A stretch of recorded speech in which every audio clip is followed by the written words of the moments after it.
The rain was hammering against the stained glass windows of the private chapel in Queens, a rhythmic, violent drumming that drowned out the hushed whispers of the men in black overcoats. Inside, the air was thick with the scent of lilies, beeswax, and the cold, metallic tang of hidden weapons. It was the funeral of Albert Anastasia, but the men gathered there weren't mourning a friend, they were measuring their survivors. Frank Costello stood at the edge of the mahogany casket, his face a masterpiece of unreadable stone. Beside him stood Sal the Viper Vitoli, his underboss and a man who had shared Costello's bread, wine, and secrets for 20 years.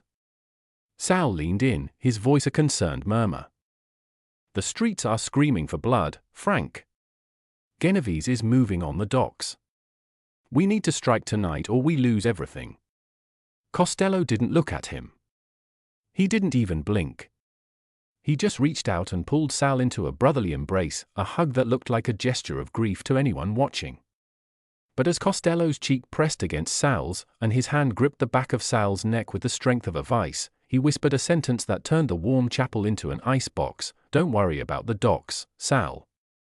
And don't worry about your wife and children. I've already buried your whole family in the crawl space of your summer home. You're the only one left, and you have exactly 60 seconds to tell me who else is on Genovese's payroll." The air in Sal's lungs vanished instantly. He tried to pull back, to reach for the snub-nosed revolver tucked into his waistband, but Costello's grip was absolute. It wasn't just a physical hold, it was the weight of a man who had already seen the end of the world and survived it. Costello held him tight, moving slightly as if they were both overcome with emotion, swaying in front of the casket while the most powerful men in New York watched in respectful silence. Sal's heart was hammering against his ribs like a trapped bird. He looked over Costello's shoulder and saw two of Costello's most loyal shadows standing by the chapel door, their hands resting inside their coats. He realized then that the funeral wasn't for Anastasia. It was a stage set for his own erasure. The realization that his family, the only thing he truly cared about, was already gone made the floor feel like it was dissolving beneath his feet. "You're lying," Sal choked out, his voice a jagged sliver of sound. "You wouldn't touch them, Frank. You're the Prime Minister. You have rules." Costello pulled back just an inch, enough for Sal to see the absolute, terrifying void in his eyes. "The rules changed the moment you signed my death warrant with Vito," Costello whispered. "I'm not the Prime Minister today, Sal. I'm the executioner, if you are watching this and you realize that the most dangerous man in the room isn't the one screaming or waving a gun, but the one who can hug you while he destroys your entire world, then you are beginning to understand the Costello method. Most leaders wait for the betrayal to happen before they react. But the elite, the masters of the long game, they strike before the traitor even knows they've been compromised. We are dissecting a moment of total psychological collapse, where a 20-year bond is turned into a noose in the span of a single embrace. If you want to learn how to identify the snakes in your own circle before they bite, if you want to understand how to use atmospheric dominance to win a war without firing a single shot in public, then you are exactly where you need to be. Hit that subscribe button right now to join the inner circle of strategists who never lose. Like this video to show that you value the ice-cold precision of a mastermind over the clumsy violence of a thug. And I want you to go to the comments right now and type "No Mercy" in all caps. Let's see who among you has the stomach to play for keeps when the stakes are everything.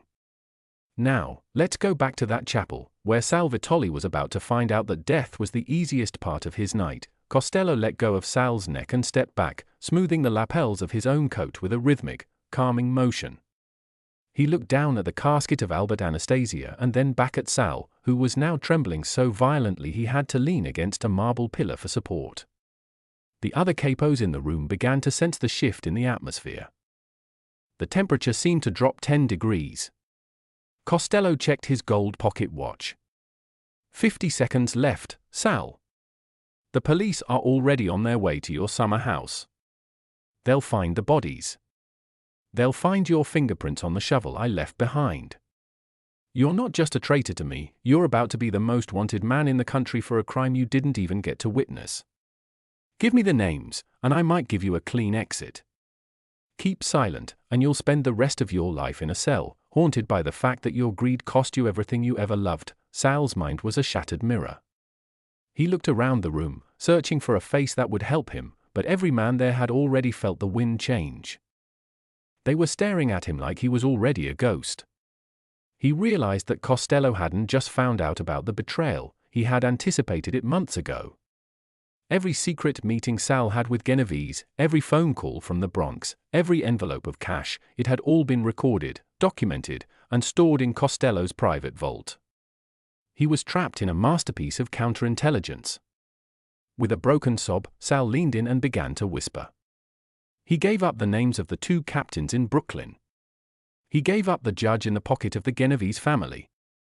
He gave up the exact time and place of the hit that was scheduled for Costello later that night at the St. Regis. He spilled it all. A desperate torrent of information, hoping that if he gave Costello enough, the nightmare would somehow end. When Sal finished, he looked at Costello with pleading, tear-filled eyes. "Please, Frank. I told you. Just let me see them. Let me see my kids." Costello reached into his pocket, pulled out a small, silver key, and placed it in Sal's shaking hand. "This is for the service entrance of the chapel," Costello said, his voice devoid of any emotion. "Go out that way. There's a car waiting. It will take you to your family." Sal didn't wait. He scrambled toward the door, his dignity forgotten, a broken man running toward a hope that didn't exist. As the door slammed shut behind him, Costello turned to his loyalists. "Is the car ready?" he asked. The shadow nodded. "The driver knows what to do, Mr. Costello. He'll be at the destination in 20 minutes. Costello turned back to the casket, picked up a single red rose, and dropped it onto the wood.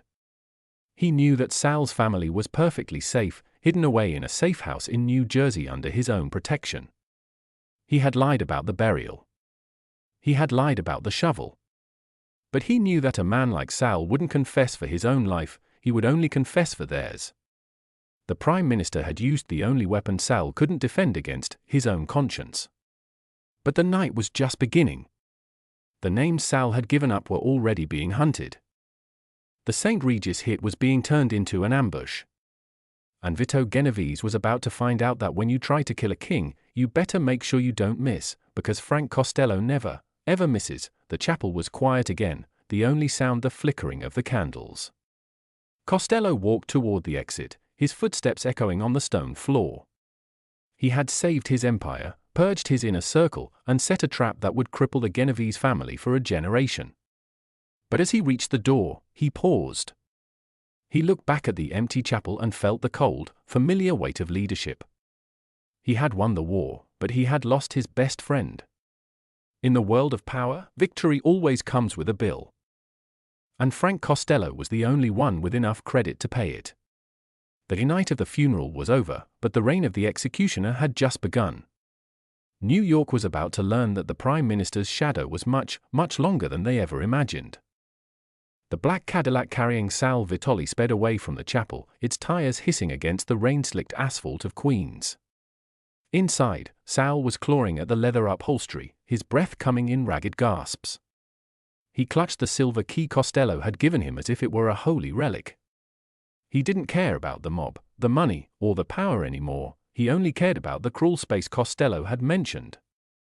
The image of his family buried beneath the floorboards of his own summer home was a poison eating his mind. But as the car veered away from the highway and toward the industrial docks of Long Island City, Sal realized the driver wasn't heading toward any summer home. He leaned forward, pounding on the glass partition. "Where are you going? This isn't the way." The driver didn't respond. He didn't even look in the rearview mirror.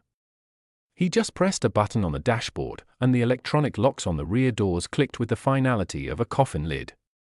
At that moment, Sal realized the mercy of the Prime Minister was just a slower form of execution. Frank Costello didn't just kill people, he dismantled their reality until they begged for the end. While Sal was being driven toward his fate, the atmosphere at the St. Regis Hotel in Manhattan was one of deceptive elegance. In the King Cole bar, 3 of Vito Genovese's top assassins were sitting at a corner table, their eyes fixed on the entrance. They were waiting for Frank Costello to arrive for his usual 10 p.m. cognac. They had been told the security would be light, that the Viper had cleared the way. They had their Silence .22s ready, weapons designed for close-range work that wouldn't alert the hotel staff. But as the clock struck 10, the heavy gold leaf doors didn't open for Costello. Instead, the lights in the bar flickered once and went pitch black. In the darkness, the only sound was the synchronized clicking of safety catches being released, not by the assassins, but by the waiters and patrons who had been sitting at the surrounding tables. Costello hadn't just known about the hit. He had hosted it. If you are watching this and you realize that the most dangerous place to be is exactly where your enemy told you it was safe, then you are starting to grasp the level of chess Frank Costello was playing. Most bosses would have stayed home and sent a crew to firebomb Genovese headquarters. But Costello understood that to truly break a rival, you have to let them commit to their move and then turn their own momentum against them. He turned a high-end hotel into a kill zone, proving that he owned the very air his enemies breathed. If you want to learn how to set a counter-ambush that leaves no witnesses, if you want to understand the art of invisible protection, then you need to stay locked in. Hit that subscribe button right now to join the elite league of masterminds. Like this video to show that you recognize that the old man still has the sharpest teeth in the city. And I want you to go to the comments right now and type checkmate in all caps. Let's see who among you has the vision to see the trap before it snaps shut. Now, let's see the final moments of the Genovese hit squad. When the lights at the St. Regis came back on 30 seconds later, the three assassins were still in their chairs. They hadn't fired a shot. They couldn't. Each of them had a red laser dot centered exactly between their eyes.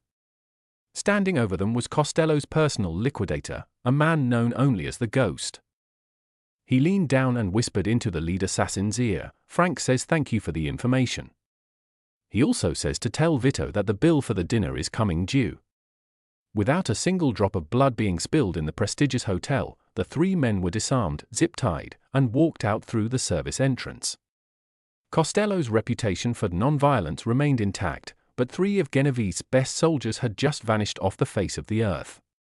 The message was sent: you can't touch the Prime Minister in his own palace. Back at the Long Island City docks, Sal's car finally stopped inside a darkened warehouse. The driver stepped out and opened Sal's door.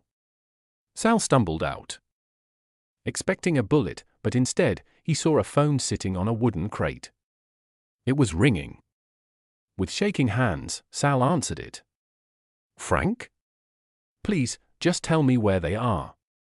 Costello's voice came through the line, calm and chillingly distant. "Check the trunk, Sal."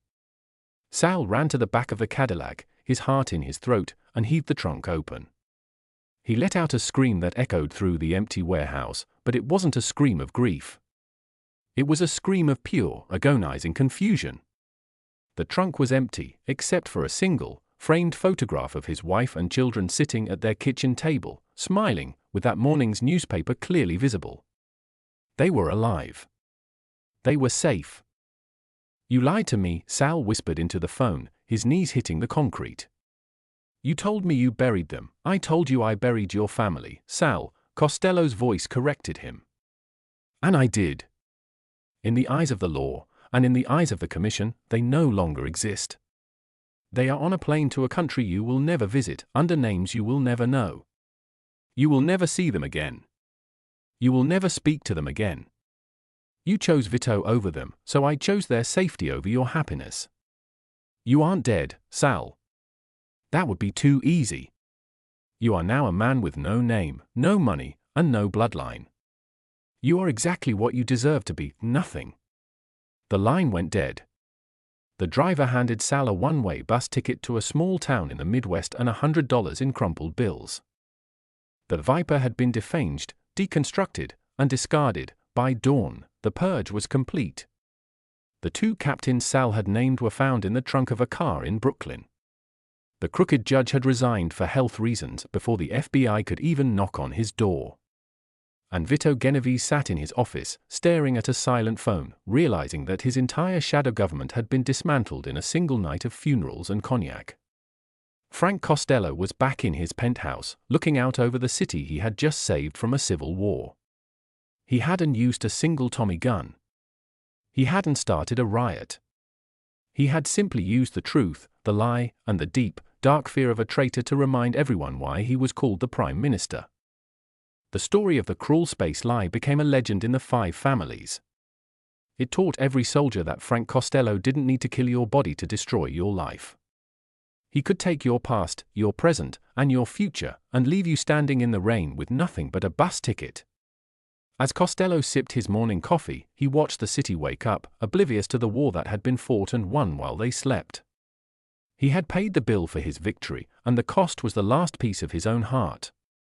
But as he looked at the empty seat across from him where Sal used to sit, Costello knew one thing for certain: the throne was secure, and the shadows were once again under his total, absolute control. The game was over. The house had won. Everything is done, baby. Part 2 is complete, approximately 8,100 characters of pure strategic fallout and high-stakes psychological drama. No visual notes, no interruptions, just the conclusion to the cruel space lie.